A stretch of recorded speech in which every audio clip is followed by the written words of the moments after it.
So.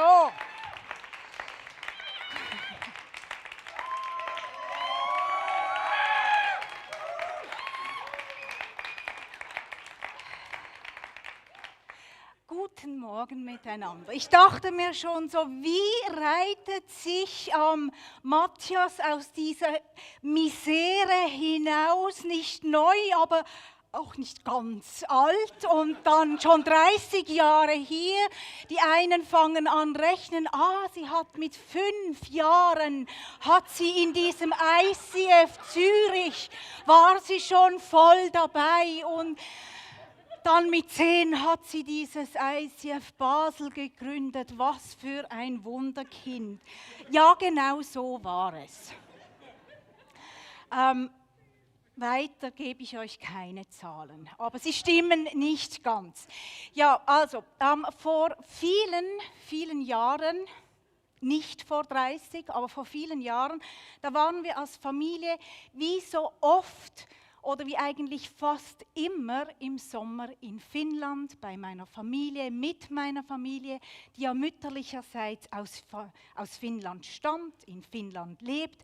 Und da waren wir dort und haben Ferien gemacht. Und an einem Tag, da haben wir einen Ausflug gemacht, so mit meiner Lieblingstante, meiner Mutter, mein Mann war dabei und unsere 2 Töchter, die waren damals noch ziemlich klein. Und wir sind so auf eine Schäreninsel, wunderschön, so vor Helsinki, irgendwo im Raum von Helsinki gegangen, sind da ein bisschen spazieren gegangen und irgendwann sind wir zu einem Strand gekommen, da haben wir uns hingesetzt und meine Tante, meine Mutter und ich, wir haben sehr viel und sehr schnell geredet. Das können wir wirklich gut so. Wir sind Profis im viel und schnell reden.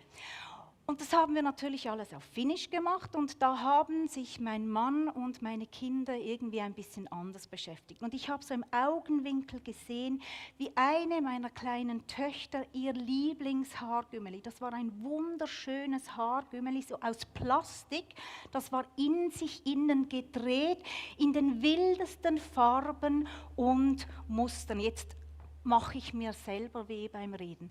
Ich hoffe, eure Ohren halten das im Moment aus. Also das war wirklich wunderschön und sie hat so dieses Haargümmeli immer wieder im Sand vergraben und dann hat sie es wieder ausgegraben und dann hat sie es wieder vergraben und dann hat sie es wieder ausgegraben, die ganze Zeit. Und ich weiß noch, das war so ein ruhiges, friedliches, schönes Bild und ich weiß noch, wie ich so einen kurzen Moment gedacht habe, das haben wir schon sehr gut gemacht, das mit dieser Erziehung von unseren Kindern, dass wir so Kinder haben, die das so gut können, sich selber beschäftigen, meine Tochter. Und irgendwann, weil wir eben sehr viel und sehr lange geredet haben, hat sie dann aber eine andere Beschäftigung gesucht. Und dann kam der Moment, wo wir sagten, so, wir müssen los, wir gehen.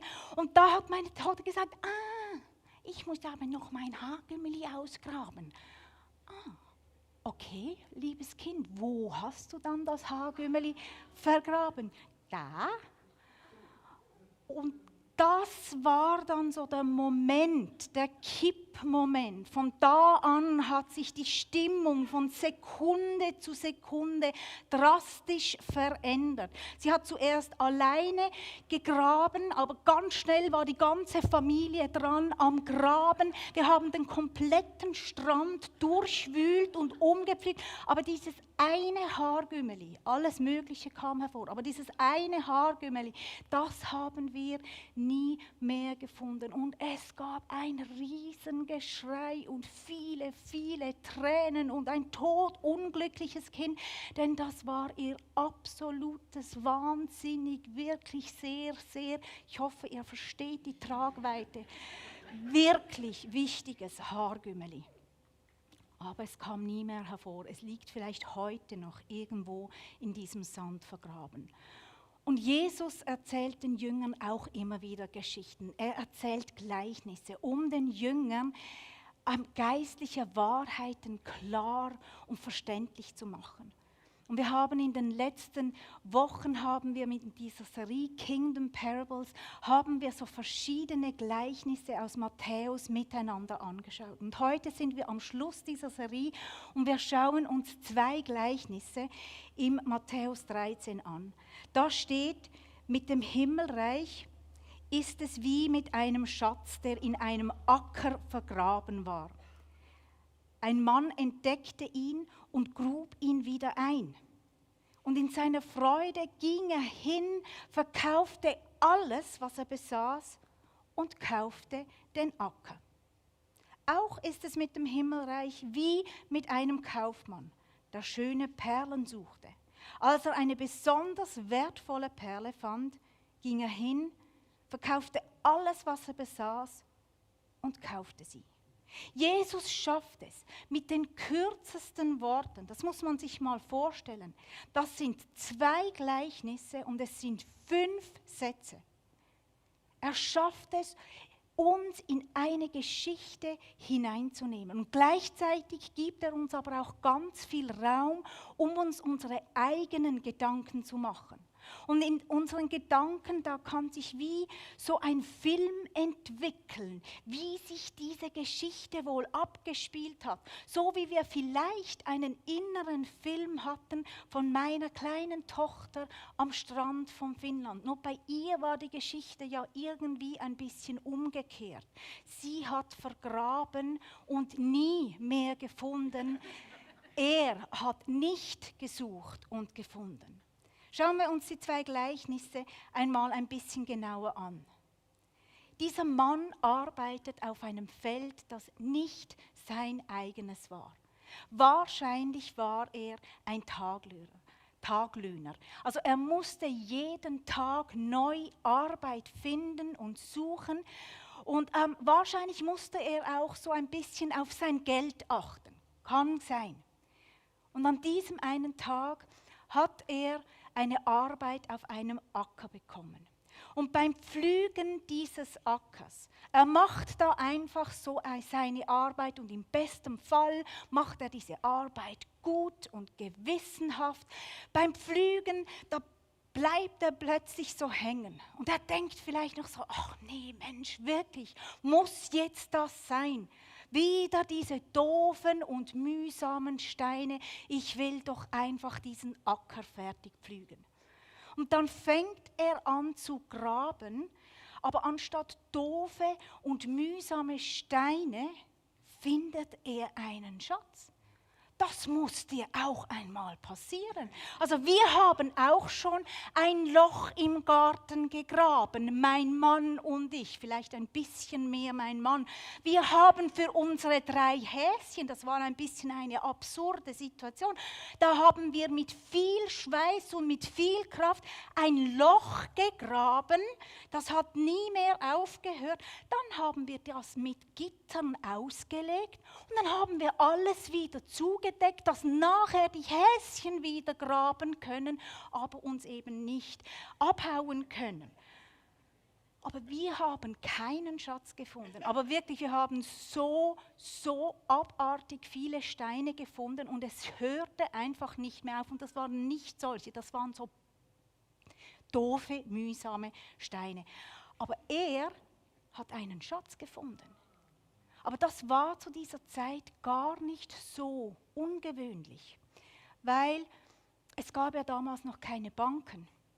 Und in unsicheren Zeiten, da mussten die Leute sich überlegen, wo verstecke ich meine Wertsachen, wo verstecke ich meine Besitztümer. Und da wurden oft Besitztümer vergraben. Und dann kam es vor, dass Leute zum Beispiel fliehen mussten und nicht mehr zurückkamen oder die Leute sind gestorben und niemand hat gewusst, da ist noch irgendwo ein Schatz vergraben. Und genau das ist diesem Mann passiert. Findet einen Schatz, von dem niemand wusste. Und ich kann mir vorstellen, wie er total aufgeregt war. Denn zu dieser Zeit galt, wer einen Schatz findet, dem gehört er auch, wenn, und dieses wenn ist sehr entscheidend, wenn einem der Boden gehört. Aber ihm gehörte der Acker ja nicht. Und so musste er, ich kann mir was vorstellen, wie das war, so unauffällig wie möglich, wie das geht, wenn man sehr aufgeregt ist, hat er diesen Schatz wieder vergraben, hat seine Arbeit weitergemacht und gedacht, es hört nie mehr auf. Und als dann endlich Feierabend war, ist er nach Hause gerannt. Er hat alles, was er irgendwie finden konnte, das letzte Hemd hat er genommen, hat alles verkauft, ist mit diesem Geld gegangen, hat den Acker und den Schatz gekauft. Und die zweite Geschichte, da geht es um einen Kaufmann. Der ist wahrscheinlich finanziell viel besser gestellt. Und spannend ist, der war explizit damit beschäftigt, Tag für Tag zu suchen. Er hat qualitativ kostbare und wertvolle Perlen gesucht. Und er reiste von Ort zu Ort, von Markt zu Markt. Und ich habe gelesen, dass der Perlenmarkt in Israel kein großer war. Es gibt Perlen mit Muscheln in Israel, aber nicht viele. Und so musste er wahrscheinlich weit und lange reisen. Und Reisen damals, das war definitiv eine andere Sache als heute. Das war mühsam. Da entweder du läufst und dann läufst du lange und du läufst sehr weit oder vielleicht hast du zwischendurch mal einen Esel oder vielleicht sogar mal ein Kamel. Aber das war mühsam, das war anstrengend, aber das war sein Leben. Er hat gesucht. Und dann findet er diese eine Perle, nach der er eigentlich sein ganzes Leben gesucht hat. Und er weiß, und diese Perle, die will ich, die muss ich haben. Und auch er setzt alles auf eine Karte. Er geht hin, verkauft alles, was er hat, reist zurück und kauft diese Perle. Und wir haben hier zwei komplett unterschiedliche Ausgangslagen. Da ist auf der einen Seite dieser Taglöhner mit wenig Geld. Er ist überhaupt nicht auf der Suche. Und auf der anderen Seite der Kaufmann, viel besser gestellt finanziell. Und er ist explizit damit beschäftigt, immer zu suchen. Aber beide finden einen Schatz. Beide entdecken einen Schatz, der für sie von unermesslichem Wert ist. Das mehr ist, als sie sich je vorstellen konnten und können. Und dann setzen beide auf eine Karte. Sie verkaufen alles, damit sie den Schatz bekommen. Und für mich ist das so ein schönes Bild. Und das ist auch gerade der erste Punkt. Ganz simpel und sehr kurz, aber für mich so wichtig und wertvoll. Wir haben einen Gott, der sich finden lassen will. Wir haben einen Gott, der sich verschenken will. Dir und mir. In Jeremia 29,13 steht, ihr werdet mich suchen und ihr werdet mich finden, wenn ihr nach mir fragt von ganzem Herzen. Und im Römer 10,20 schreibt Paulus, aber Jesaja, und er bezieht sich da auf Jesaja 65, wagt sogar zu sagen, ich ließ mich finden von denen, die nicht nach mir suchten. Und ich offenbarte mich denen, die nicht nach mir fragten. Du kannst suchen und du kannst sogar nicht suchen. Gott will sich zeigen. Gott will sich finden lassen. Gott will sich verschenken. Und das wieder zu merken, das hat mich einfach so berührt und das hat mich begeistert. Der zweite Punkt ist, lass deine Vorstellungen los und entdecke mehr. Jesus beginnt beide Gleichnisse mit praktisch den gleichen Worten. Es heißt, mit dem Himmelreich ist es wie und dann auch ist es mit dem Himmelreich wie. Das Himmelreich, wörtlich übersetzt würde das heißen, die Königsherrschaft der Himmel. Und Matthäus nutzt diesen Ausdruck Himmelreich anstelle von Reich Gottes. In den anderen Evangelien wird immer von Reich Gottes geredet. Aber Matthäus aus seiner jüdischen Prägung heraus wollte diesen Begriff Gott umgehen, da er Gott nicht leichtfertig oder gar missbrauchen durfte. Und so nimmt er Himmelreich. Aber was ist dieses Reich Gottes? Was ist dieses Himmelreich, die Königsherrschaft der Himmel? Das Reich Gottes ist nicht irgendwo weit weg da oben im Himmel entfernt von uns. Es ist auch nicht irgendwann dann mal in der Ewigkeit, wenn wir dann in den Himmel kommen, sondern das Reich Gottes ist dort, wo Gott und seine Dimension beginnen, Realität zu werden. Dort, wo seine Liebe, seine Kraft und Stärke, seine Demut und seine Freude, seine Vergebung, seine Gegenwart, sein Mitgefühl, seine Perspektive größer werden. Dort, wo Gottes Dimension eben auch unsere Dimension wird und nach außen geht. Dort, wo unser Leben im Umgang mit Menschen in Situationen geprägt und gefüllt ist von Jesus, von dieser Dimension. Es beginnt dort, wo wir erkennen, was Weihnachten und Ostern wirklich bedeutet. Das eigentlich Unvorstellbare. Gott höchstpersönlich, Schöpfer von Himmel und Erde, König der Welt, macht sich ganz klein. Kommt auf diese Welt, wird Mensch. Er lässt sich demütigen, er lässt sich foltern und er stirbt für dich und mich, für unsere Schuld. Er nimmt alles auf sich, unsere Beschränkungen, unsere Schuld, unser Leid, unsere Angst, unseren Stolz, unsere Zerbrochenheit. Alles. So, dass wir Söhne und Töchter Gottes werden können. Und ja, das hat eine Perspektive in die Ewigkeit. Aber die Ewigkeit ist noch nicht da. Die kommt noch, das ist gut. Aber dieses Reich Gottes, dieses Himmelreich, die Königsherrschaft Gottes, die hat jetzt begonnen. Und da gibt es diesen Moment, wo wir dieses Reich Gottes entdecken, wo wir das vielleicht in dieser Muschel, wo das hervorkommt und wir erkennen es. Oder, und ich finde das so ein schönes Bild, im Acker, so im Dreck vielleicht unseres Lebens. Dort können wir Gottes Reich entdecken. Aber das war es dann nicht einfach. Gott gibt uns mit dem Himmelreich nicht nur eine Perspektive für die Ewigkeit, sondern für die Jetzt. Und das Reich Gottes, das wird nicht einfach da außen gebaut. Ja, wir bauen Reich Gottes. Reich Gottes entsteht hier drin. Reich Gottes wird hier drinnen gebaut und es hat Auswirkungen nach außen. Und wenn das Reich Gottes in unser Leben kommt, dann gibt es wie einen Wechsel der Dimension. Dann gibt es einen Wechsel der Realität.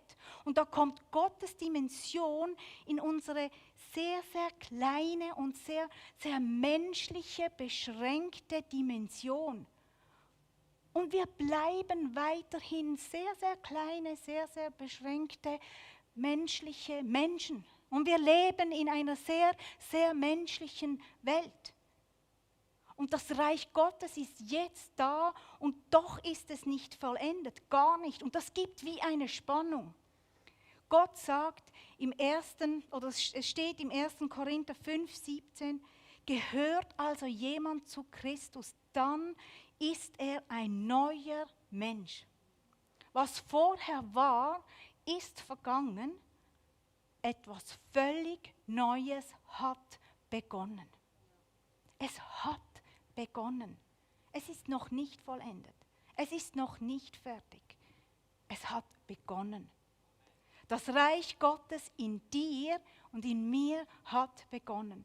Aber wir denken, oder zumindest ich bleibe so oft in meinen kleinen Christinnen-Dimensionen irgendwie so hängen. Sehr beschränkt. C.S. Lewis, ein bekannter Literaturwissenschaftler, aber wahrscheinlich uns vor allem bekannt als Schriftsteller. Er hat die Bücher Narnia geschrieben, vielleicht hast du die mal gelesen. Er schreibt im Buch Mere Christianity, dass wir uns selber so als lebendiges Haus vorstellen können. Und Gott persönlich kommt in dieses Haus und er beginnt es zu renovieren. Und wir denken so, oh, das ist gut. Es ist gut, dass Gott da endlich mal was macht. Es hat es schon ein bisschen nötig, so mein Haus. Es sieht ein bisschen schäbig aus. Also dieser Abfluss, wahrscheinlich die ganzen Leitungen, die müssten dringendst einmal erneuert worden. Wenn ich ehrlich bin, stinkt das schon seit Jahren immer so ein bisschen vor sich hin. Und ja, auch das Dach nicht mehr ganz dicht, das ist wahr. Und wenn ich mir die Wände so anschaue, die Farben, man weiß nicht mehr ganz genau, was für eine Farbe. Und die Löcher, die da ich versucht habe, so happ irgend zu flicken, das ist toll, wenn Gott da was macht. Und wir finden es gut. Gott renoviert, Gott baut um. Aber dann schreibt Lewis, dass Gott beginnt, das Haus auseinanderzunehmen. Er sagt, er beginnt es zu zerlegen. Und das macht manchmal plötzlich weh und dann ist das unangenehm. Und vor allem macht es für uns plötzlich irgendwie gar keinen Sinn mehr. Da kommen Wände raus, da wird irgendetwas angebaut und oben drauf gepflanzt. Und wenn ich da hinten schaue, dann geht es plötzlich unendlich lang weiter und ich weiß gar nicht mehr, was das soll. Und wir merken, Gott baut ein ganz anderes Haus, als wir gedacht hatten in unserer kleinen Dimension. Wir dachten, er renoviert mein etwas schäbiges, kleines Häuschen in ein schönes, kleines Häuschen. Aber Gott sagt, hey, ich baue einen Palast. Ich wohne in dir. Und du kannst das Bild von einem Palast ansprechend finden oder auch nicht. Ganz ehrlich, ich finde so ein kleines, sogar leicht schäbiges, altes Häuschen mit Charme viel, viel ansprechender als ein Riesenpalast mit Prunk und Marmor und Gold-WC. Das ist so gar nicht mein Stil. Aber es geht in diesem Bild überhaupt nicht um Stil oder was uns gefällt oder nicht, ob ich lieber einen spiegelglatten, kühlen Marmorboden oder einen warmen, geölten Eichenboden, ob ich lieber dezent oder schrill, ob ich lieber prunkvoll oder zurückhaltend mag. Es geht überhaupt nicht um das. Es geht darum, dass Gott uns bespricht, etwas Neues hat in deinem Leben begonnen. Das Reich Gottes hat in deinem Leben begonnen und ich wohne in dir. Und das ist größer als unsere Vorstellungen. Und lass uns unsere kleinen, beschränkten menschlichen Vorstellungen, lass uns unsere kleinen Dimensionen, lassen wir die los. Und lassen wir so einen Wechsel der Realität zu. Den müssen wir zulassen. Lass zu, dass Gottes Realität auch deine Realität wird. Und dass er sein himmlisches Reich in dir baut, Stück für Stück. Und das heißt das Ungewisse, das heißt das Überraschende, auch manchmal Unangenehme und manchmal Schmerzhafte auch zuzulassen.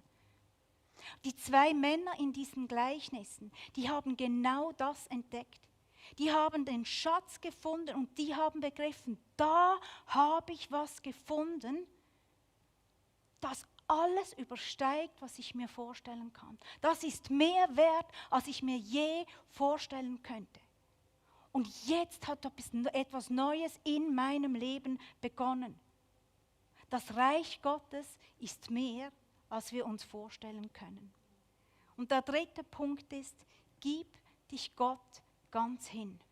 Damit wir in dieser Dimension, damit wir in dieser Realität leben und wachsen können, damit wir in diese Veränderung kommen, das fordert etwas von uns. Das bedeutet, dass wir uns ganz hingeben können.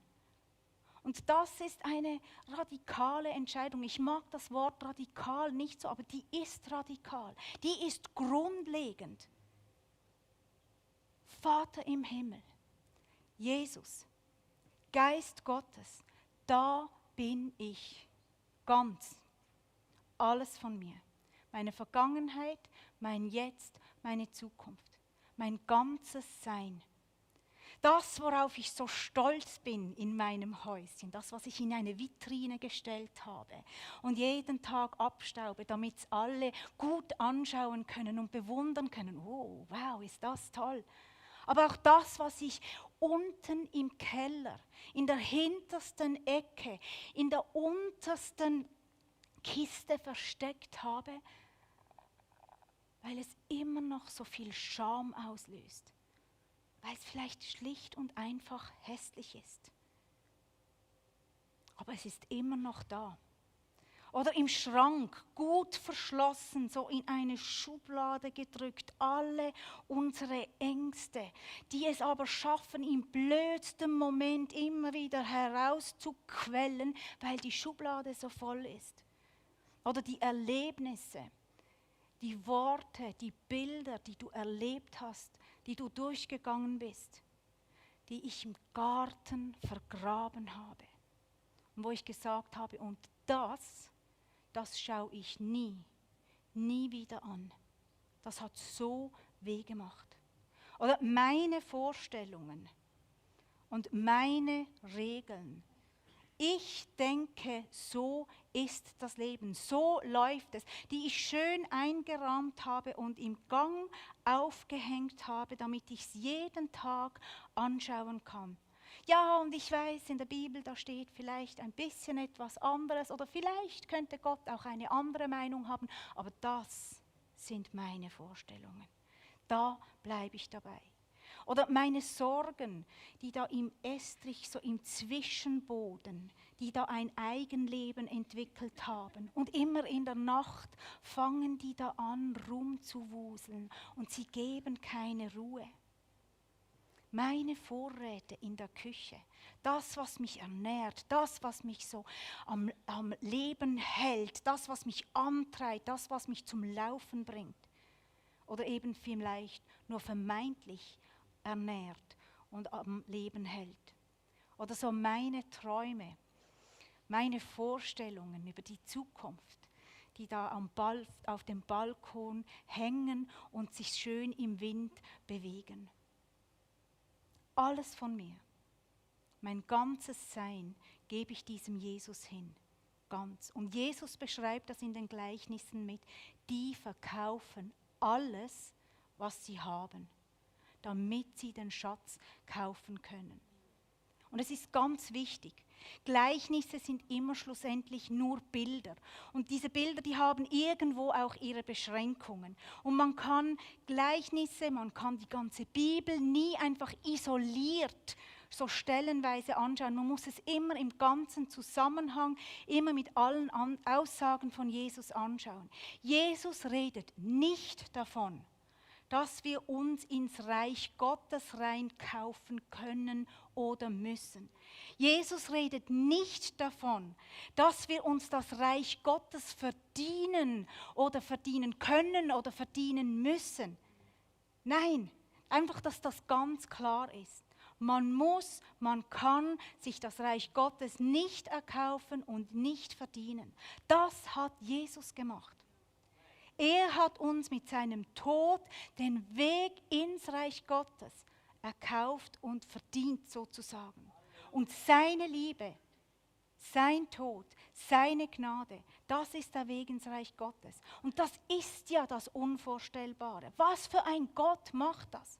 Aber unsere Bereitschaft, alles zu verkaufen, uns ganz hinzugeben, ganz loszulassen, das ist der Weg, wie wir dieses Reich Gottes, wie diese Gottesdimension eben real wird in unserem Leben.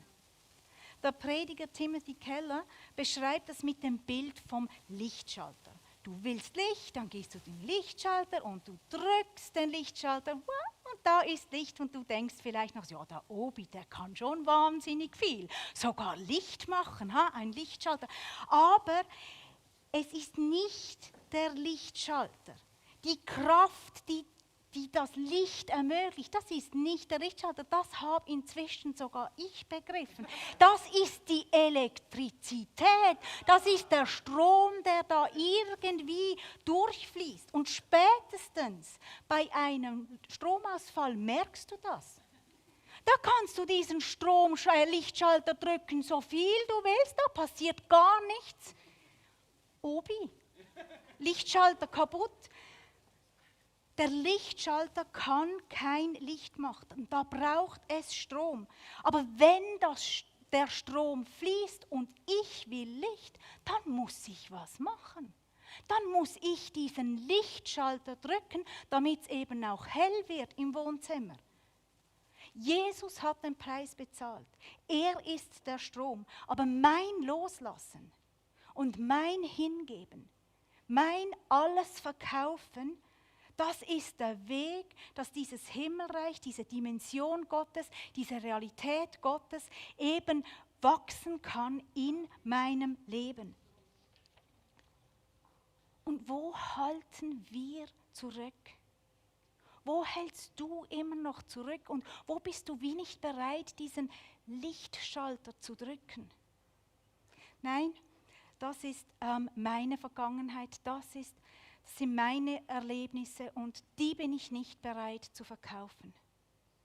Die bleiben schön vergraben im Garten, dort wo sie sind. Oder meine Vorstellungen, meine Regeln, meine Sicht der Dinge, die stehen nicht zum Verkauf. Die gebe ich dir nicht hin. Meine Vorräte in der Küche, nein. Und wo ist es dran, dass Gott bei dir aufräumen kann, dass er umbauen kann, dass er renovieren darf? Frag ihn. Und vielleicht geht Gott mit dir in den Keller, dorthin, wo du immer noch so viel Scham empfindest. Und er nimmt dich an der Hand und er steht in diesem Keller und er sagt, hey, es ist Zeit, dass Reich Gottes hier hineinkommt. Es ist der Zeit, dass diese Scham weggeht. Ich bin dafür gestorben. Es ist Zeit, dass Reich Gottes da kommt. Und vielleicht geht ihr in den Garten und er sagt euch, es ist Zeit, dass Reich Gottes in deine Erlebnisse, in deine Vergangenheit kommt. Vielleicht geht ihr zu deiner Vitrine, vielleicht in den Estrich und ihr reißt den Zwischenboden auf. Und vielleicht sitzt er auch mit dir auf dem Balkon und er schaut so zusammen in deine Zukunft und er sagt dir, hey, deine Zukunft, da machen wir Reich Gottes. Bist du bereit dafür? Und diese Predigt geht nicht darum, bist du bereit, alles zu geben und vielleicht noch ein bisschen mehr, obwohl du schon lange nicht mehr magst. Eine Stunde noch mehr arbeiten. Es geht auch nicht darum, ich gebe mich auf und ich verleugne mich so in einem komischen Sinn, sondern es heißt, ich lasse los. Ich gebe mich hin, damit ich ganz mich selber werden kann. Weil ich weiß, dass das Neue, das Gott anfängt in mir zu machen, das ist gut. Und es ist so viel mehr, als ich mir vorstellen kann. Gott persönlich will in mir wohnen. Und diesen Schatz zu entdecken, diesen wunderbaren, mächtigen, großen, heiligen und doch so kleinen, feinen, liebevollen Gott, diesem Vater, diesem Gott will ich vertrauen. Diesem Gott kann und will ich mich hingeben. Diesem Gott, der für mich gestorben ist, damit ich eine Tochter, ein Sohn Gottes sein kann. Wir hatten am Mittwoch Small Group und eine der Frauen hat gesagt, ich habe schon den höchsten Titel, den ich haben kann. Ich bin eine Tochter Gottes. Was will ich noch mehr? Das ist Reich Gottes. Und wir haben einen Gott, der sich finden lässt, egal ob wir ihn suchen oder nicht. Einen Gott, der sich verschenken will.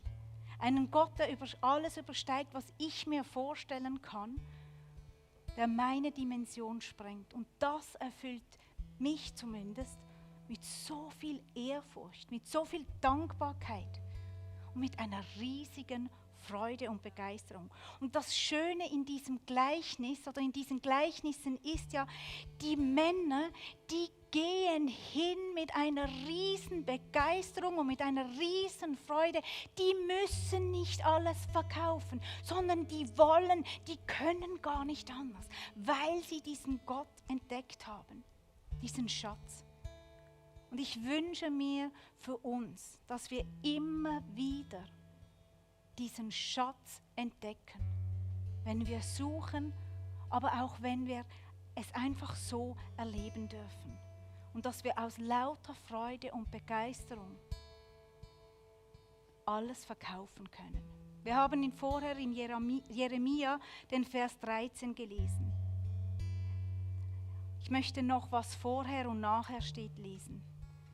Denn ich allein weiß, was ich mit euch vorhabe. Ich, der Herr, habe Frieden für euch im Sinn.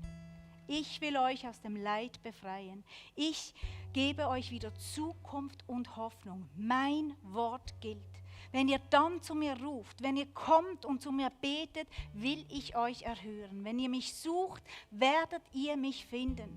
Ja, wenn ihr von ganzem Herzen nach mir fragt, will ich mich von euch finden lassen.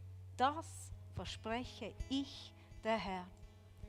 Ich, der Herr, habe Frieden für euch im Sinn und will euch aus dem Leid befreien. Ich gebe euch wieder Zukunft und Hoffnung. Mein Wort gilt. Das verspreche ich. Etwas Neues, etwas Großes, etwas Gutes und Beständiges, etwas Befreiendes, etwas Hoffnungsvolles hat begonnen. Das Reich Gottes hat begonnen. Ich möchte noch beten. Vater im Himmel, was für ein Gott bist du? So unvorstellbar groß und doch so unvorstellbar fein. So unvorstellbar mächtig und doch so unvorstellbar liebevoll und gnädig. Und ich danke dir, dass wir immer wieder dich entdecken dürfen. Neue Seiten, aber auch alte Seiten, was wir schon lange wissen, dass wir das neu entdecken dürfen. Im Chaos unseres Lebens, im Dreck unseres Lebens, versteckt irgendwo, kommt es plötzlich wieder hervor und wir entdecken, das ist ein Schatz, das ist das Reich Gottes. Und vielleicht stellst du dir jetzt gerade so dein eigenes Haus vor, dich als Haus. Und Jesus, wir bitten dich, Heiliger Geist, wir bitten dich, dass du mit uns jetzt so durch dieses Haus gehst und uns zeigst, wo es dran ist, das Reich Gottes dorthin kommt.